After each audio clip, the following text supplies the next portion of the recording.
Sit on your bed one day and ask yourself, what remarkably stupid things am I doing on a regular basis to absolutely screw up my life? And if you actually ask that question, but you have to want to know the answer, right? Because that's actually what asking the question means. It doesn't mean just mouthing the words. It means you have to decide that you want to know. You'll figure that's out so fast it'll make your hair curl. There's no better pathway to self-realization and the ennoblement of being than to posit the highest good that you can conceive of and commit yourself to it. And then you might also ask yourself, and this is definitely worth asking, is do you really have anything better to do?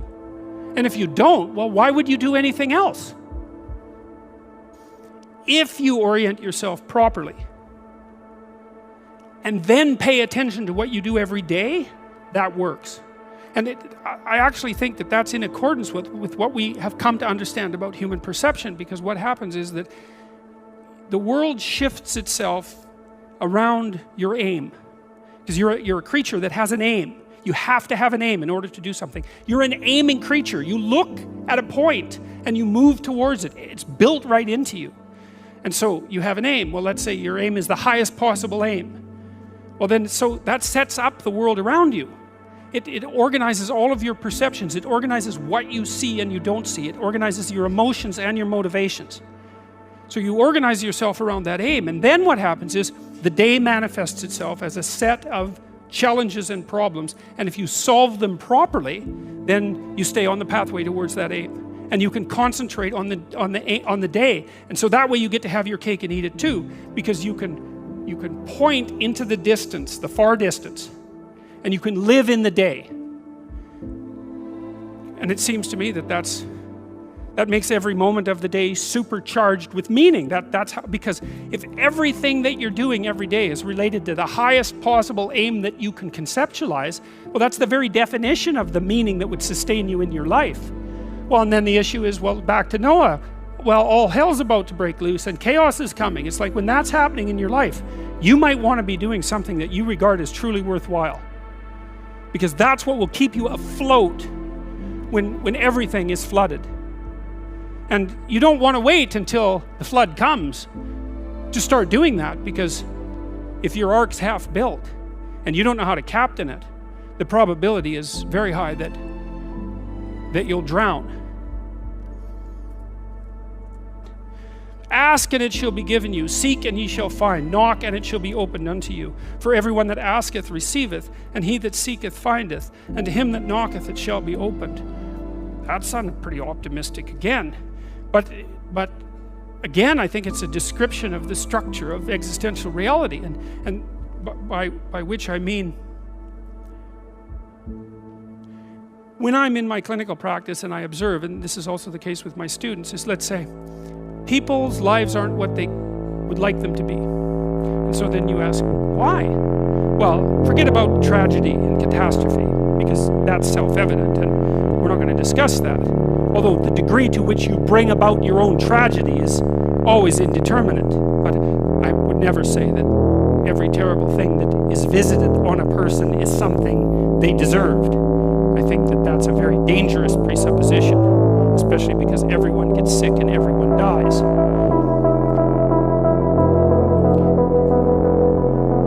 But one of the main reasons that people don't get what they want is because they don't actually figure out what it is.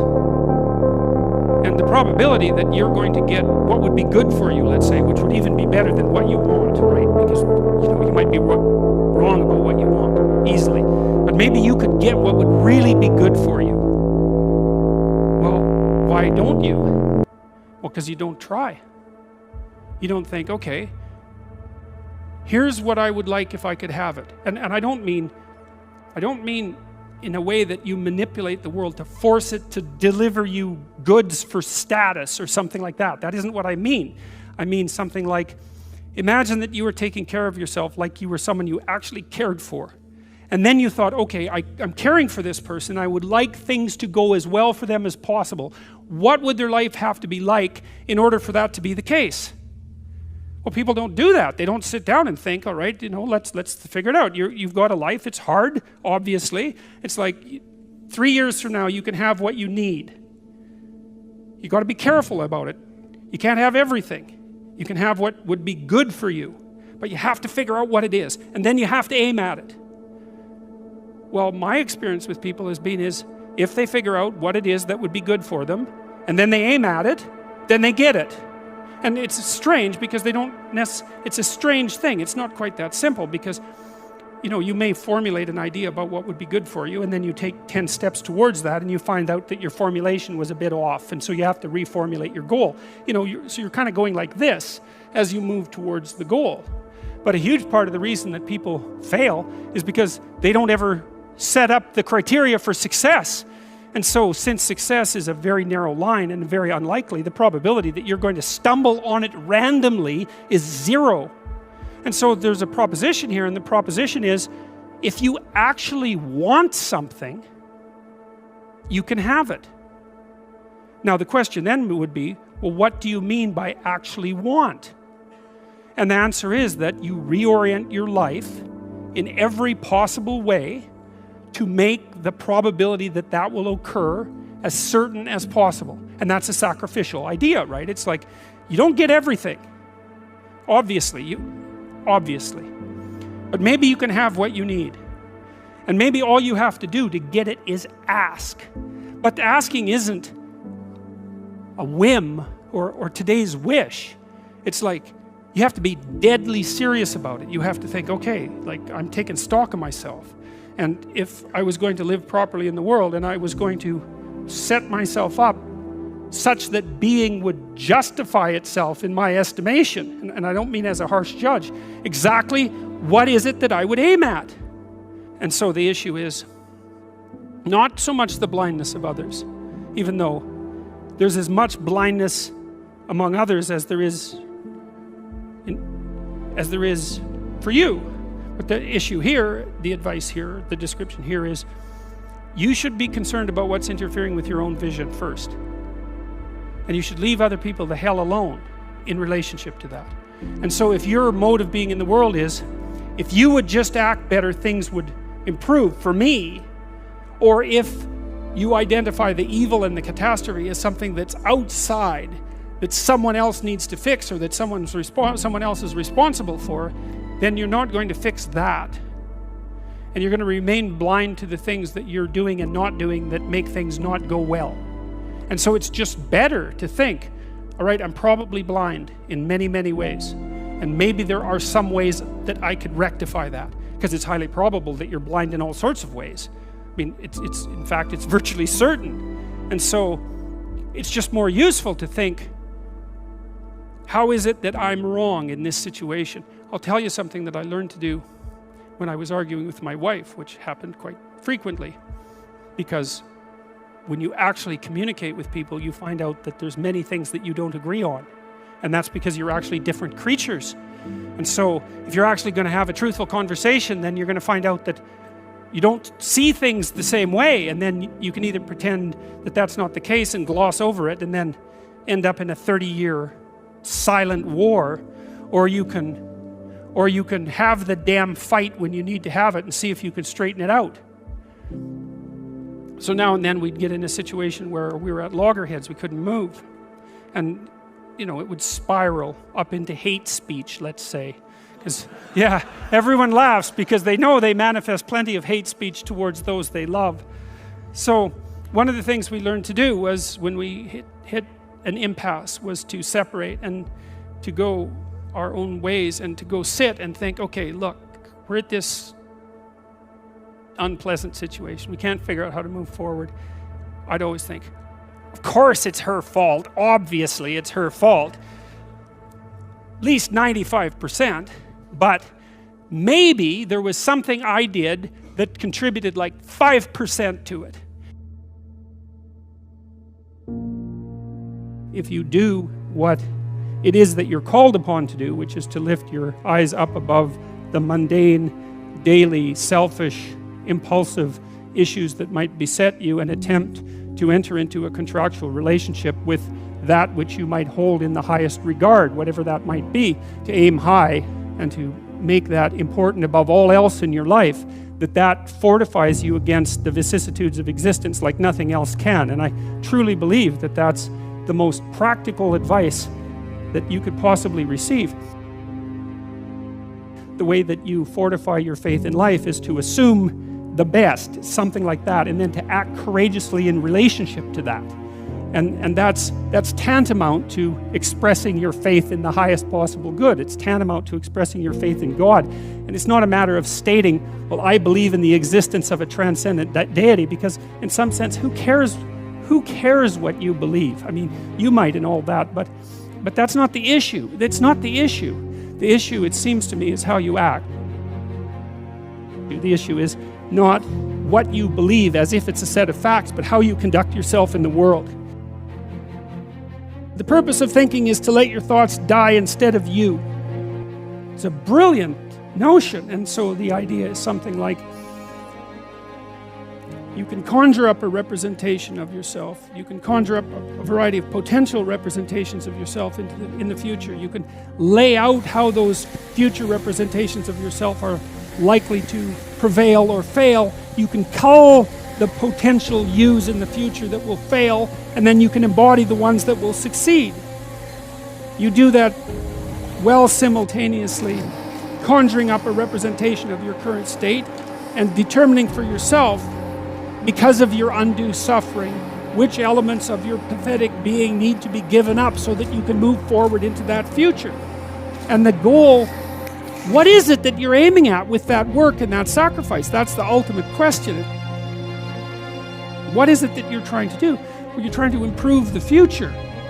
We believe that the future can be improved. We believe that it can be improved as a consequence of our sacrificial work. And so, once again, what are the limitations? What are the limits to that? What are the necessary limits to that? I would say we don't know.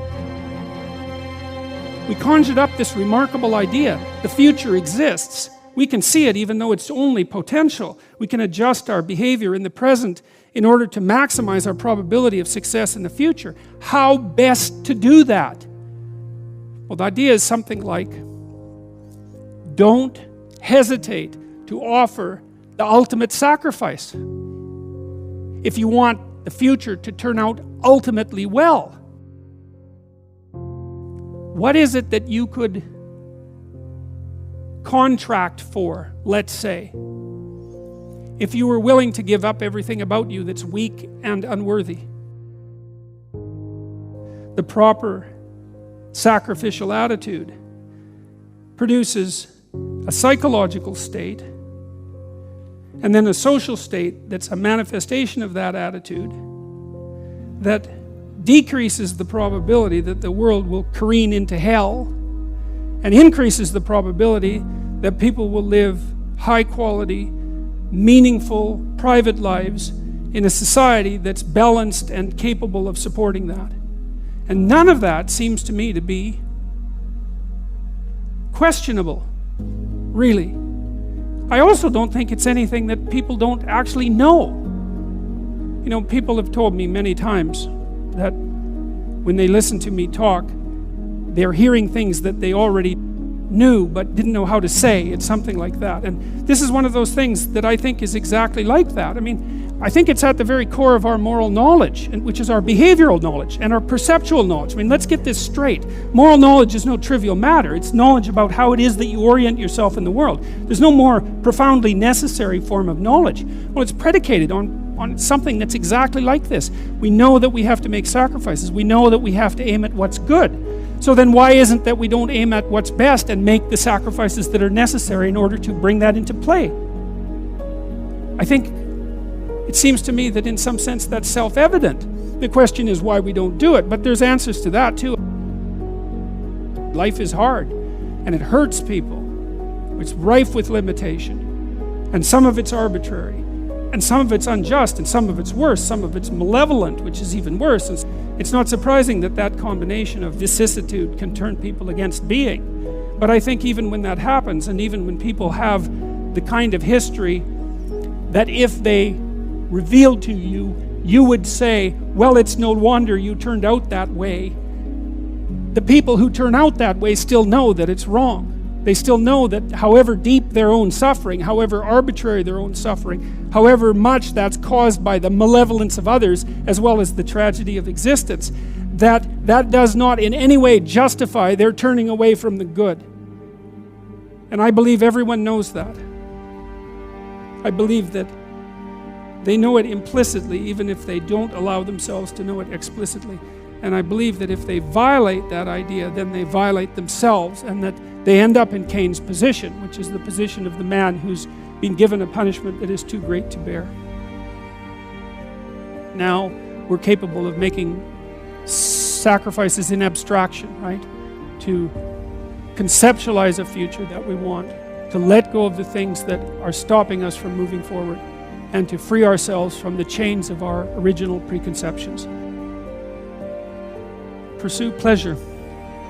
Follow your impulses. Live for the moment. Do what's expedient.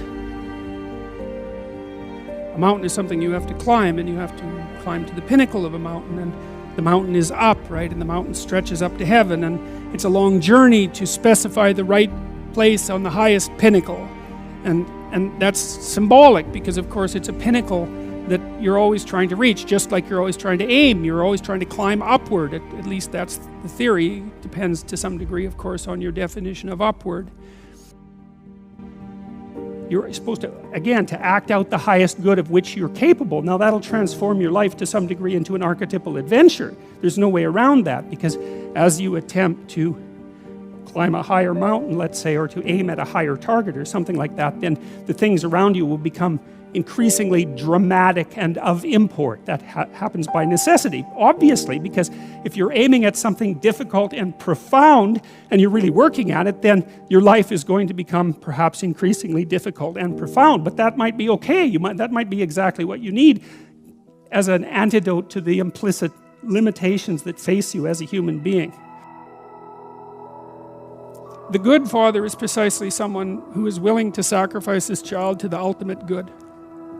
You have a moral obligation as a parent to encourage your child to go out into the world, right? And to be whoever they can be, to be the best they can possibly be. And in doing that, you're encouraging them to pursue the good. You're sacrificing them to the good. You're not keeping them for yourself selfishly. You're telling them that they can go out and live their life and live it properly. You don't want for your son what it is that you want for him. You want for your son what would be best for him and for the world. And you let go in precise proportion to your desire to have that happen. When you have an infant, you do everything for the infant, because the infant can do nothing for him or herself. But as the infant matures and is increasingly capable of doing things for him or herself, then you pull back, right? You pull back, and every time the child develops the ability to do something, you allow them or encourage them to do it, and you don't interfere. So if your child is struggling getting dressed, well, obviously there's some times that you help them, but mostly you let them learn so that they can know how to do it in the future. That's better for you, and it's certainly better for them. There's a rule if you're working with the elderly in an old age home, and the rule is something like, don't do anything for any of the guests, let's say, that they can do for themselves, because you compromise their independence. And so as a mother, you pull back and you pull back, and you let your child hit him or herself against the world, and you fail to protect them. But by failing to protect them, you encourage and ennoble them to the point where you're no longer necessary. Now, they may still want to see you, and it would be wonderful if that was the case, but the point is that you're supposed to remove yourself from the equation by encouraging your child to be the best possible person that person can be. And you sacrifice your desires, all of your desires, to that.